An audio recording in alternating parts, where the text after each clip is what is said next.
आज मी 5 किलोचे वेफर्स बनवून दाखवणार आहे। तर इथं मी 5 किलो बटाटे घेतले, एका पातेल्यात पाणी घेतले, बटाटे एका पाण्याने स्वच्छ धुवून घेतले। तर आता आपण याचं वरचं साल काढून घेऊया।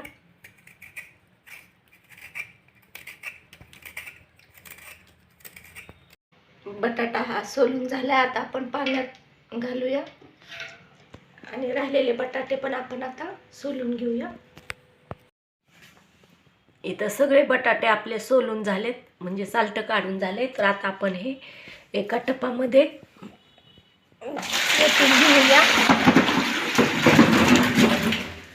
आणि ह्या पातेल्यामध्ये दुसरं पाणी घेऊया।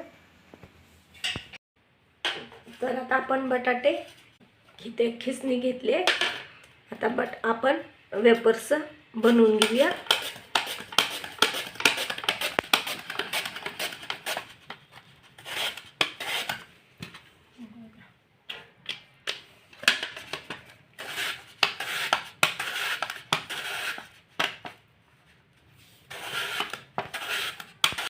बघा हे वेफर्स बनवून घेतले। तर आता आपण एका पाण्यामध्ये घालून घेऊया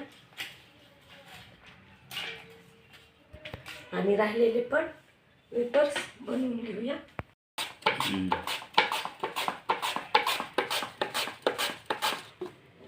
बघा बटाटे आपले खिसून झालेत, होतच आलेत, थोडेसे राहिलेत।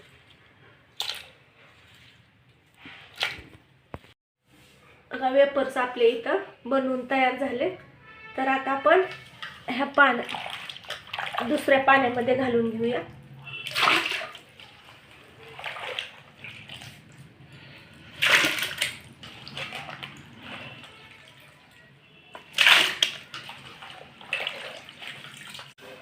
हे वेफर्स असेच आपण पाण्यात 8-10 तासासाठी ठेवून देऊया आणि नंतर शिजवून घेऊया। वेफर्स शिजवण्यासाठी पाणी ठेवले, इथं चुलीवरच बनवून घेणार आहे, मी शिजवून घेणार आहे।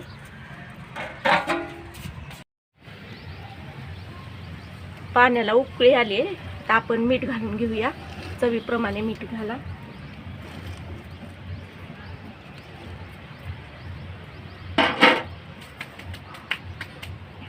आणि हे वेफर्स आता आपण पाण्यामध्ये, उकळलेल्या पाण्यामध्ये शिजवून घेऊया।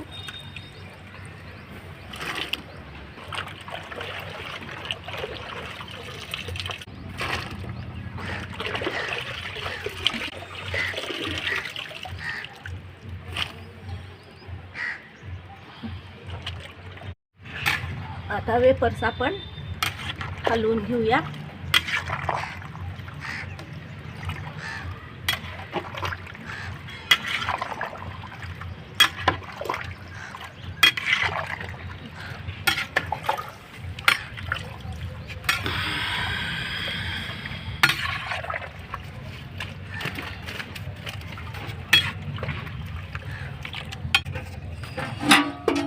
हे वेफर्स आपण आता शिजवून घेऊया। तर बघा आता आपण बघूया वेफर्स आपले शिजलेत का।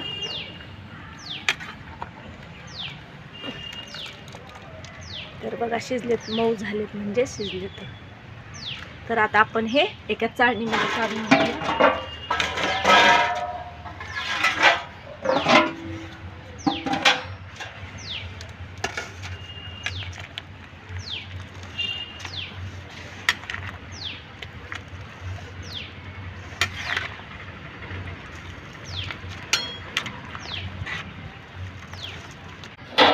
तर बघा वेफर्स आपण चाळणीमध्ये काढून घेतलेत, पाणी नितळून जाण्यासाठी। आता राहिलेले वेफर्स पण आपण काढून घेऊ। बघा आता आपण वेफर्स उन्हात वाळत घालूया।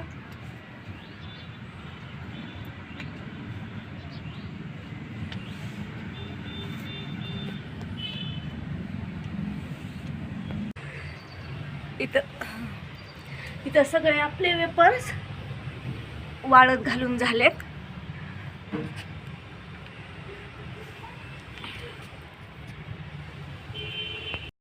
तर बघा अशा प्रकारे आपले वर्षभर टिकणारे वेफर्स तयार झाले।